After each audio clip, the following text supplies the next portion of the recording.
बिस्मिल्लाहिर्रहमानिर्रहीम। चंद दिन पहले मैंने एक बयान जारी किया और जिसमें ये कहा कि चाय पीना, कहवा पीना जायज़ नहीं। तो कई दोस्तों ने इस पर बहुत सारे इश्कालात शुरू कर दिए कि आप ऐसा क्यों कह रहे हैं कि चाय पीना जायज़ नहीं है। तो अर्ज़ ये है कि देखिए, कुरान में अल्लाह ताला फरमाते हैं फ़स्अलू अहल ज़िक्र इन कुंतुम ला तालमून। जो अहल ज़िक्र हैं उनसे सवाल किया जाए अगर तुम नहीं जानते। अगर मसला जिहाद का है तो मुजाहिद उलमा से सवाल होगा तो आपको जवाब सही मिलेगा। अगर आप उस आलिम से मसला पूछेंगे जो जिहाद के शोबे से दूर है और वो जिहाद नहीं करता तो वो जवाब सही नहीं देगा। अब मसला तिब्बी हवाले से है तो उनकी राय मोतबर होगी जो इस शोबे में एक अरसे से काम कर रहे हैं। अगर मैंने नाजायज़ कहा तो मैंने ऐसे नहीं कहा, बल्कि एक वसी तहकीक के बाद और तजर्बे के बाद और बहुत सारे हुक्मा की राय लेने के बाद कहा है। इससे कि चाय बहुत ही नुकसानदेह चीज़ है।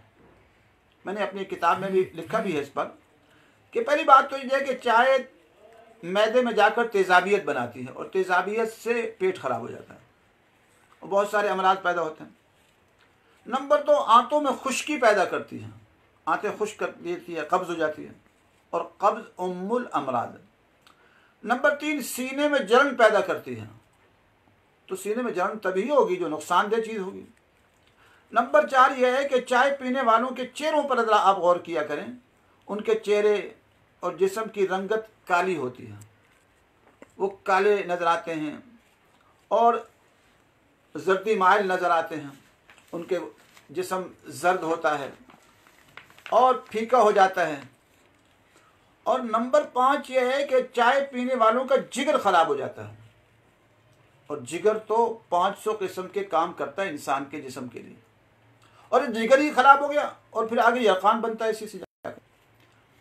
तो चाय पीने वालों का जिगर ख़राब होता है और जिगर के अमराज का बढ़ने से यरकान वगैरह हो जाता है इंसान। और नंबर 6 ये है कि चाय पीने से खून कम हो जाता है, खून की कमी हो जाती है। और नंबर 7 ये है कि इससे दिल का सिस्टम ख़राब हो जाता है और दिल की धड़कन तेज़ हो जाती है। आजकल ये मर्ज़ आम हो रहा है कि दिल की धड़कन तेज़ हो रही है। नंबर 8 ये है कि आँखें अंदर धंस जाती हैं। आप चाय पीने वालों पर गौर किया करें कि उनके आँखें धंसे नहीं मालूम होंगे अंदर। नंबर 9 ये कि चाय पीने वाले जो होते हैं उनका चेहरा बेरौनक हो जाता है, चेहरा बेरौनक हो जाता है। अब हमारे यहाँ कुछ साथी हैं, उनकी 35-36 साल उम्र है, अब आप उनको देखिए तो वो 60 साल के लगते हैं। अब वजह क्या है कि चाय भी बहुत पीते हैं, चाय पी कर अपने को ख़त्म किया हो। खुसूसन जो मेहनत ज़्यादा करते तो वो चाय ज़्यादा शायद कहते हैं उसका इलाज है, हालांकि इलाज नहीं है, ये तो और बर्बादी है। अच्छा, नंबर 9 मैंने अर्ज़ किया कि चेहरा बेरौनक हो जाता है। नंबर 10 ये है कि जिरियान की बीमारी हो जाती है मर्दों को और एहतिलाम की बीमारी हो जाती है मर्दों को, और औरतों को लिकोरिया और कसरत अय्याम हो जाता है, आजकल ये आम मर्ज। नंबर 11 ये है कि जिस्म के मुख्तलिफ आज़ा में वर्मों और सोजिशें पैदा हो जाती हैं। और नंबर 12 ये है कि पट्ठों में दर्द पैदा हो जाता है, पट्ठों में दर्द पैदा हो जाता है। नंबर 13 यह है कि दिमाग खुश्क हो जाता है। और नंबर 14 यह है कि मैदे और आंतों का अल्सर हो जाता है। और नंबर 15 यह है कि मैदे के अमराज पैदा हो जाते हैं। नंबर 16 यह है कि बेख्वाबी यानी नींद न आने का मर्ज पैदा हो जाता है, नींद नहीं आती। नंबर 17 यह है कि मसाना कमज़ोर हो जाता है और पेशाब ज़्यादा आता है। और एक ये भी लिखा है कि जब इंसान सर्दियों में चाय ज़्यादा पीता है तो ये जिस्म पानी कम पी रहा होता है, चाय ज़्यादा पीने से जो जिस्म का पानी है उसको जल्दी से निकाल देते हैं और फिर दिल की धड़कन तेज़ हो जाती है और हार्ट अटैक के ख़तरे बढ़ जाते हैं।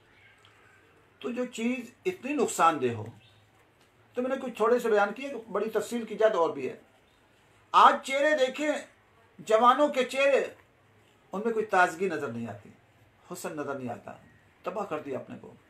तो ऐसी चीज़ जो जिस्म के लिए नुकसानदेह हो तो क्या उसको जायज़ कहा जाएगा? उसको नाजायज़ ही कहा जाएगा। इससे मैंने उस दिन अर्ज़ की, मैंने बयान किया तो काफ़ी बाद दोस्तों ने जो है, बाद दोस्तों तो बिला वजह एतराज़ ही एतराज़ उनका मकसद होता है और उनके पास कोई दलील होती नहीं है तो बग़ैर दलील के बात करते हैं। तो मैंने चाहा कि दोबारा आपसे तफसीलन भी अर्ज़ कर दूँ। इसलिए इस्लाम ये कहता है, एक तो गर्म चीज़ पीने से मना करता है, इससे मैदे में तेज़ाबियत बनती है, इल्तिहाब बनता है। तो चाय तो पी गर्म जाती है।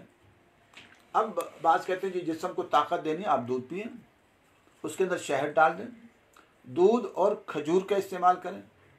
और ये तिब्बे नबवी के मुवाफ़िक़ भी होगा कि जो है शहद गर्म है और दूध ठंडा है, और ऐसी खजूर गर्म है तो दूध ठंडा है, उससे कई गुना ज़्यादा ताकत देगा।